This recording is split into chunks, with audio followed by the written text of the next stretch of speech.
How I grow my money by renting versus buying a home. I'm not a financial advisor at all, but I know what has helped me can also benefit you. Whether I lived on my own or I lived with a roommate, I made it a requirement that I was only going to put $800 or even less to rent. And you're probably wondering, what can you get with $800 in this day and age? I completely get it. There's certain parts of the world, including the United States, that you're able to only spend $800 per month and still getting a lot worth of your money. I'm not here to impress anybody. I believe in life, less is more. I'm not just gonna live somewhere like very unsafe and probably live in a hole. I'm not gonna do that either. I've never been that kind of person to like to spend money at all. I'm not a big fan of doing what everyone else is doing. I'm a big fan of seeing what everybody else is doing and doing the complete opposite. So I could easily afford $2,000 on rent if I wanted to, but I chose not to. It's not about how much you make, it's what you do with the money, how much you save, how much you invest. I've learned to weigh my ego versus my goal, and I just like to see my bank account grow more than I like to see it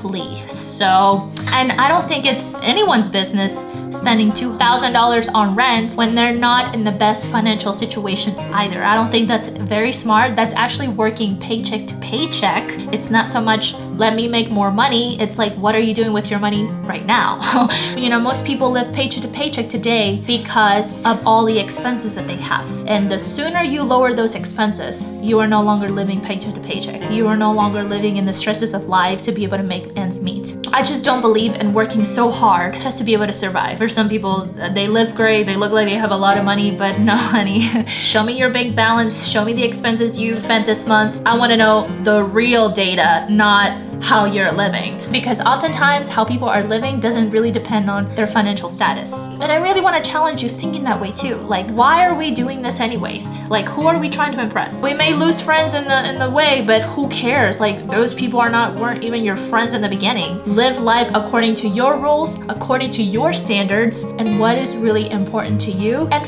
flourish in that. Don't live up to society's beliefs that you gotta do it this way in order for you to be happy this way.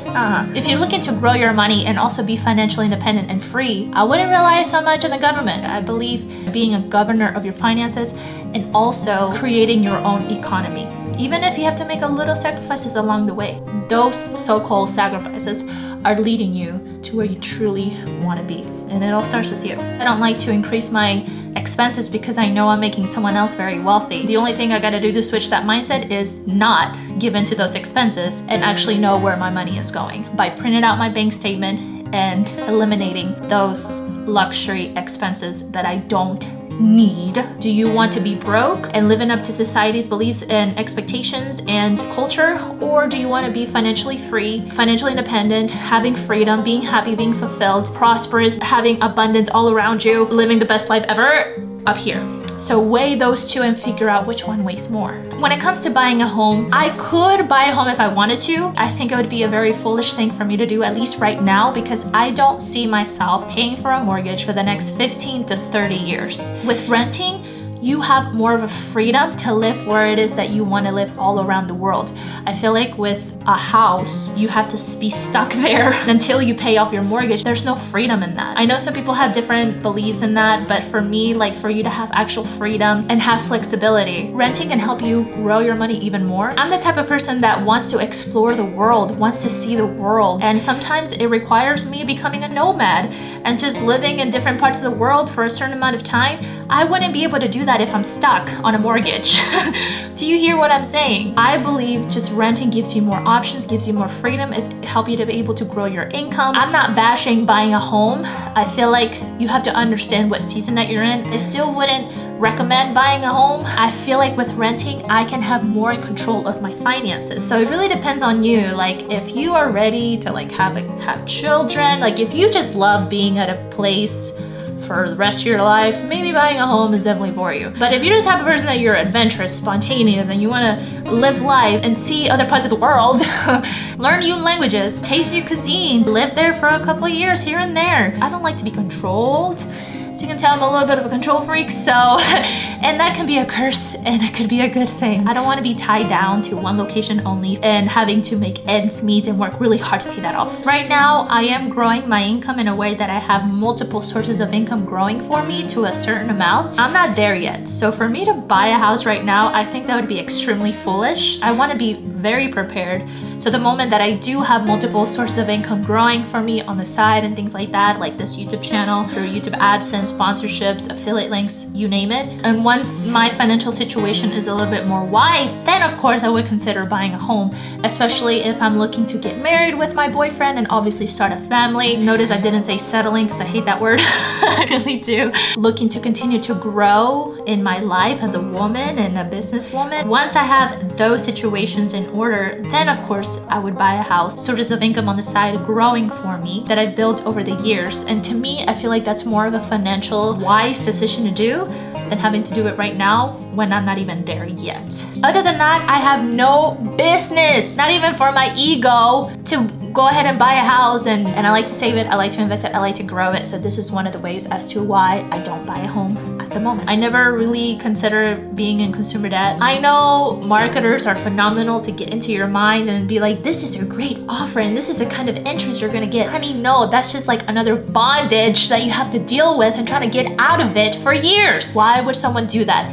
Ego, try to impress people, fear, I don't know. Just a lot of beliefs that are false and trying to get you to do something when it's really not the greatest deal ever. To me, based on my character and just being ethical overall, I don't think it's very ethical to owe people money. All this stuff is happening, then you're stressed out and then your marriage is not going well, and because of the stresses of finances and debt, it's like, why?